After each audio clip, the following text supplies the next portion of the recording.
Assalamualaikum warahmatullahi wabarakatuh. Kembali lagi ke kajian ngaji filsafat, masih di tema pembahasan tentang pan-islamisme, dimana sebelumnya kita sudah menjelajahi bagaimana sih yang ada di pan-islamisme itu, ada gagasan apa saja. Kita sudah belajar mulai dari problem internal umat Islam, bagaimana pan-islamisme itu membawa sebuah gagasan untuk mengkompakkan umat Islam. Kita sudah membahas tentang qadha dan qadar, kita membahas tentang 3 kebenaran dalam agama, kita sudah membahas tentang 3 nilai sosial yang harus dihidupkan dalam agama, dan juga tentang pembaharuan pendidikan. Nah, kali ini kita akan masuk lebih dalam lagi, yaitu kita akan membahas tentang apa itu pan-islamisme. Jadi kita masuk lebih dalam untuk menjelajahi apa sih sebenarnya pan-islamisme itu.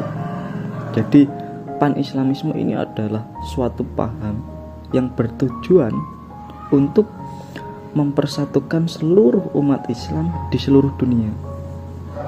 Dan secara spesifik itu adalah upaya menegakkan kesatuan seluruh bangsa yang hidup dalam naungan Islam. Tujuannya apa? Agar dapat melepaskan diri dari kendali orang-orang asing dengan perekat yang namanya ukhuwah Islamiyah di situ. Dan biasanya pan-islamisme itu juga dijejerkan dengan pan-arabisme. Jadi dasarnya ya tadi ukhuwah Islamnya. Lah, problem besarnya nanti itu ada di mempersatukan ini. Jadi kalau misalnya gagasan-gagasan khilafah selama ini yang beredar itu kan namanya dipersatukan itu ya umat Islam ada dalam satu dinasti khusus yang membawahi seluruh umat Islam. Tetapi ada mode-mode di situ. Jadi katanya Jamaluddin Al-Afghani, tetap harus ada yang namanya ukhuwah Islamiyah. Jadi persaudaraan antar umat Islam itu harus tetap ada. Jadi tidak ada gunanya, katanya Jamaluddin Afghani, dibikin wadah seperti apapun, dibikin kelompok-kelompok seperti apapun, kalau ukhuwah Islamiyahnya itu tidak hidup. Jadi pertama-tama untuk mewujudkan pan-islamisme ya harus dibangun ukhuwah Islamiyahnya. Jadi kita ini loh sama-sama umat Islam kok. Walaupun kita beda bangsa, beda negara, tapi kita sama kok. Kita umat Islam, kita nabinya sama Nabi Muhammad, tuntunannya Al-Quran dan hadis. Lah, kita merasa satu saudara di situ.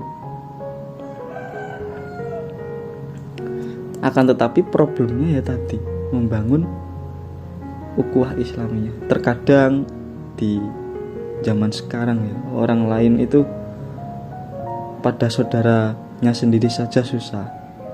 Jadi misalnya pada kelompoknya sendiri saja masih susah kadang untuk percaya, apalagi akan sulit kita untuk membangun ukhuwah itu, katanya Jamaluddin Al-Afghani. Misalnya yang satu Basul Masail, yang satu Majelis Tarjih. Jadi memang berat untuk menyatukan perbedaan, tapi katanya Afghani harus berjuang kita. Tidak penting wadahnya seperti apa, yang paling penting ya tadi, landasannya adalah ukhuwah Islamiyah di situ. Lah nanti baru umat Islam itu akan kompak bersatu di situ.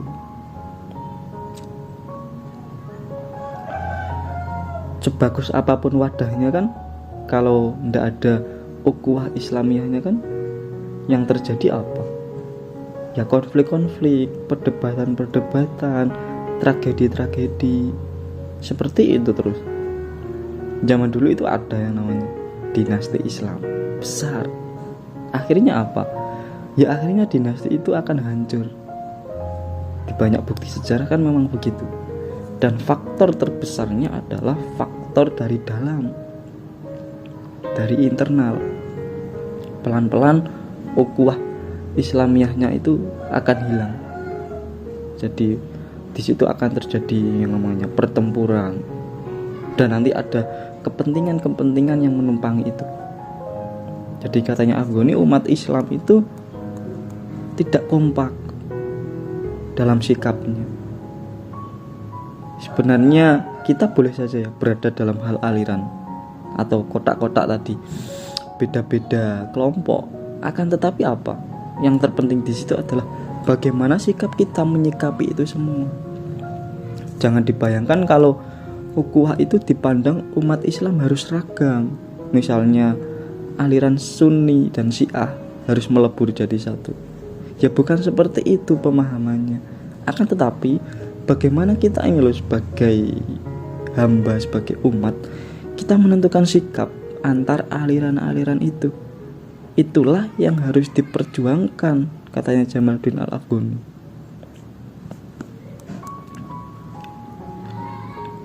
Jadi awalnya Jamaluddin Al-Afghani ini kan memperjuangkan nasionalisme atau bersifat kebangsaan, cinta tanah air. Kemudian di situ berubah menjadi pan-islamisme atau jamiah islamisme yang berasaskan pada kesatuan politik dan kekuasaan. Namun pada akhirnya ditujukan pada nasionalisme agama dan nasionalisme tanah air.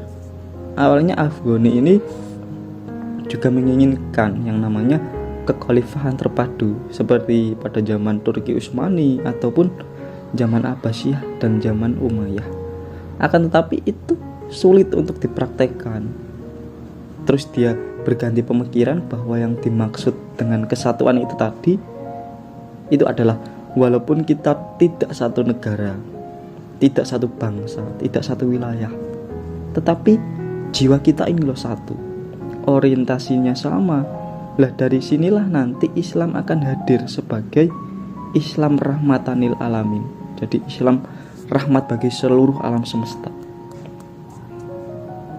Jadi tidak harus berada dalam satu negara di situ, tidak harus berada dalam satu wadah. Jadi silahkan kita belajar masing-masing, akan tetapi kita punya rasa kepedulian, kita punya rasa kepekaan, kita memiliki sama-sama rasa di situ, punya orientasi yang sama. Nah, itulah gagasan pan-islamisme, Islam yang universal di situ. Terus ini ada substansi pan-islamisme. Jadi ada beberapa substansi dalam pan-islamisme. Yang pertama itu ada al-wahdah al-islamiyah, yang artinya persatuan Islam. Jadi bersatu dan saling membantu untuk